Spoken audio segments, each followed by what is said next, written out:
on live streaming of the 2026 budget deliberation. Mga iginagalang kong kasamahan sa Sangguniang Bayan at mga minamahal kong kababayan sa dakilang bayan ng Giginto, magandang araw po sa ating lahat.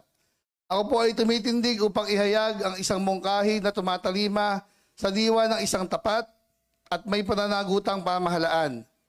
Habang papalapit ang ating deliberasyon ng ating taunang budget para sa 2026, mariin ko pong inihahain ng mungkahi na ang ating pagdinig at talakayan ukol sa budget ay i-live stream o i-broadcast ng direkta sa publiko sa ating mga opisyal na social media pages o iba pang plataforma ng pamahalaang bayan.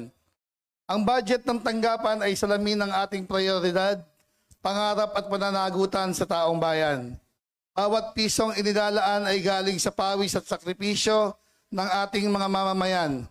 Kaya't nararapat lamang na sila ay maging saksi sa proseso ng pagpapasya sa kanilang mga halal na opisyal kung paano ginagamit at pinapamahagi ang pondo ng ating bayan.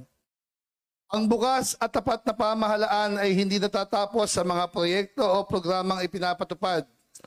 Ito ay nagsisimula sa kahandaan nating ipakita ang proseso,